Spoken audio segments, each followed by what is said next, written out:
got two here, my final two, but there's one other wrestler I just want to add in now, right? Because the other two I've got here are managers.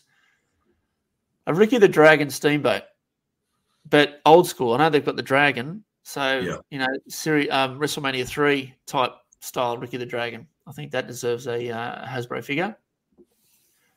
Mr. Fuji is on my list. Now, Mr. Fuji, I reckon, in the $1 Million Man Series 2 body, stomping on people. And Bobby the Brain. Bobby the Brain would be, you need a little fat dude. I wouldn't be surprised with Mr. Fuji or the Bobby the Brain or any managers that they create their own body type, like custom their own. Bobby the Brain would be one of the most difficult head sculpts to do. He had a really strange head. So yeah. So that's my 6. What do you think?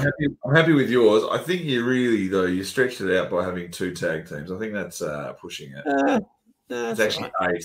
And look, the other thing that you did was you went, I'm going to make Series 12 based on who I want that was missed from the whole lot. Yeah, from I didn't think so. 1 to 11. What I did was I thought, well, who would be in the next wave of figures released? Yeah, so I thought, so my first one, now for the visual people out there, I have actually got these as customs. So I've already had them made. So first up, we needed a better Owen Hart. So we've got a Owen Hart as the Rocket. He's got the clothesline action with the European title and the Pink Sunnies. I think that's a fantastic custom. I don't know who made that one. I will have to find out. I can't remember. So here's my first one, custom Owen Hart. Second one is Vader. We needed a Vader with the Bam Bam body and that's with the mask on. Vader was pretty big at the time. Pretty happy with that. Third one, Double J, Jeff Jarrett with, hang on, does it come up? Yep. Oh, it's not coming up on my side. That's all right. I know what it looks like. So he's got that iconic outfit that he wore, black Double J hat. But guess what's good about the hat? It comes off. It comes off. So removable hat, Intercontinental title. The next one, Diesel.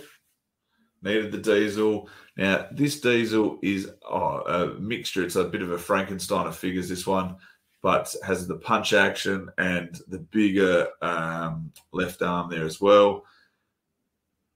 Even though I said it was all at the end of the series, I also included the Barbarian.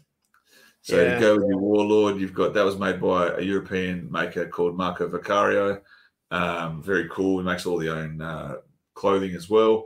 So definitely a custom Barbarian. But then I thought, like you with the managers, we needed that one more person. So I brought in Paul Bearer. Paul Bearer. I think Paul Bearer is really cool. Comes with the urn. That's a fantastic custom made by James O'Neill in the UK. And even though I think I've already got to as many as I'm allowed to have, I also got a custom Fink as well. How cool would a Fink have been for your wrestlers to have the announcer there? You could have used him as a manager. You could have beaten him up too. So it'd be awesome. It'd be awesome if Heels and Faces could do this, if they did the managers line, but also announcers, right? So you've got Sean Mooney. He was a huge part of our childhood. Yeah. The Fink. Lord Alfred Hayes. What was that bloke's name that he came back and I'll find. There's a guy who his name's escapes me, but he was not in it a lot. But Mean Gene would be cool. Who? Mean Gene Okerlund. Oh, Mean Gene, yeah, absolutely. Bobby the Brain, Gorilla Monsoon, Vince McMahon, Slick. Yeah. Hot Rod as commentator, Macho Man as commentator. Yeah. Because Heels and Faces are releasing a Slick next year sometime. So that'd be awesome. It'd be very cool. So now there you go. That's Series 12, guys. Hope you enjoyed the last 12 series of our opinions around the WWF Hasbro line. So now we need to choose a new toy line. So we'll put it out in the group. But if anyone has any ideas or would like to hear us discuss a toy line, please let us know. And look, if we've got 90 series of elites, that would at least last us till 2025. So, yes. Now, look, you know, it'd be awesome to discuss. You know, something like the Turtles line. There were a lot of figures there, but you'd have to have a cutoff time there. Anyway, let's give it. Let's hand it over to our members, see what they want us to talk about. Let's hear another word from our major sponsor, Chris. Coming towards the ring, Mattel, Jax, Hasbro, LJN, Remco, Super 7. Are you looking for a store that stacks all the latest and greatest wrestling figures? Then look no further, because Go Figure Collectibles has everything you're looking for. Jeff and the team at Go Figure Collectibles are always filling the shelves with the latest releases and buying up old cherished collections to fulfill any vintage collection needs. Visit them online at gofigurecollectibles.com.au, or if you're in the Melbourne area, go check out their store at 104 Bakers Road, Coburg, North Victoria. And introduce yourself to Jeff and the team. Plus, Wrestling with Figure podcast listeners can use the code FDU5 to save 5% off your next purchase store-wide. That's Go Figure Collectibles. it's question time. It's question time. It's time to ask the boys a question. What's on your mind? Let us know and we will tell you the answer.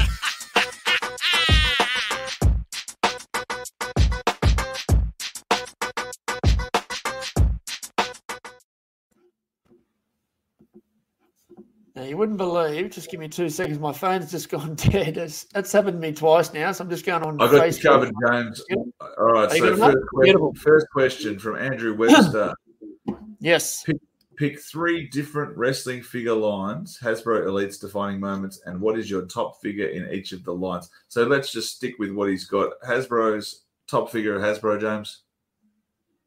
What's my favourite figure of each line? Is that the question? Yep. So what's your favourite Hasbro Series figure? 2, Hogan. Series 2, Hogan.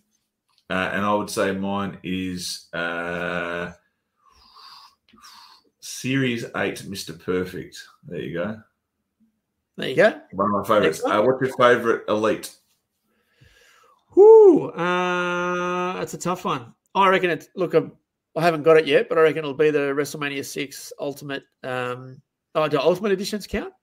Well, we'll pay it because we're trying to keep this show moving, mate. But I would say, all right, we'll do Ultimates then. Your favourite Ultimate is? Ultimate Warrior Series, WrestleMania 6.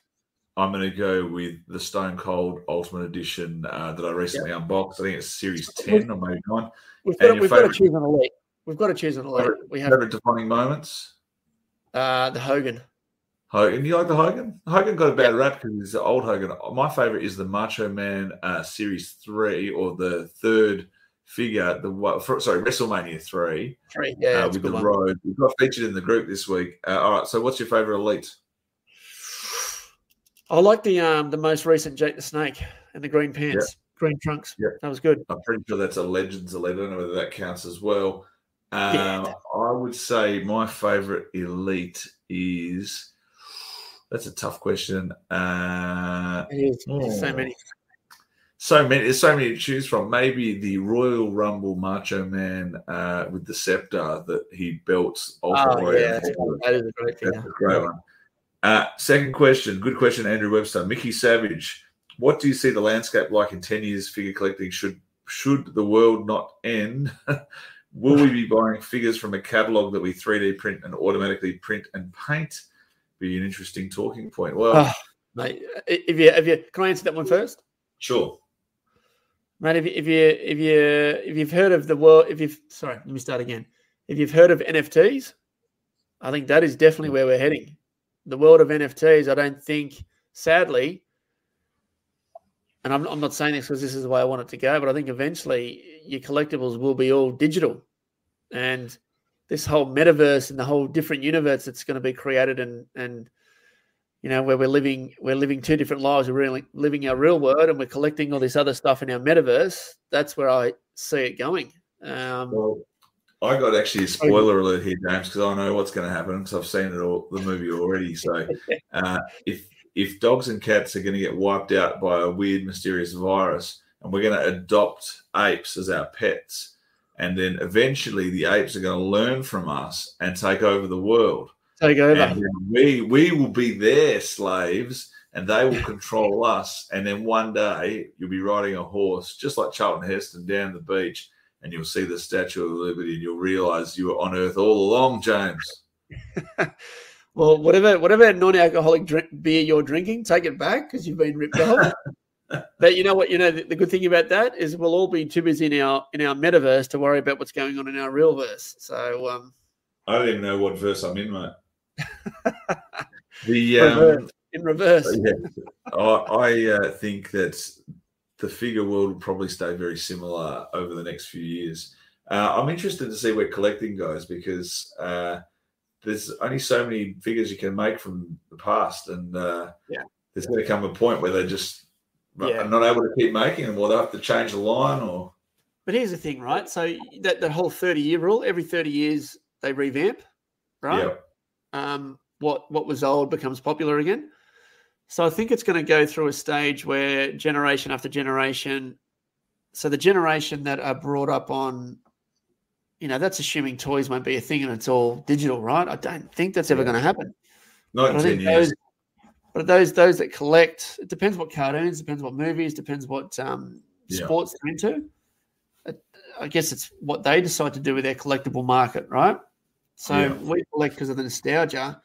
But we come from an era where you did play and it's all physical.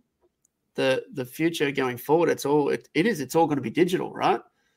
So the other thing is, I'll throw this out. Yeah, they sometimes certain people or sports or whatever, like Michael Jordan, for example, he changed people watching basketball from supporting a team to starting to support a player. Yeah, and then obviously the interest in basketball went through the roof after his career started. So you never know what's going to happen next. You might have some sort of Shane Warne did the same for cricket here. People will just start going, I want to see Warney play. So you just don't know who's going to come along and just captivate people and want them to watch. Probably, I reckon this week we're not going to do a prize for the Q&A. 2 questions, not enough. But we'll give it back to Steve Milman's. But I've got a good one for Can I Have Your Attention? You're going to like it. Okay, beautiful. Should we go into it? Yep, let's go. Can I have your attention, please? Please listen. Can I have your attention? Everybody, attention.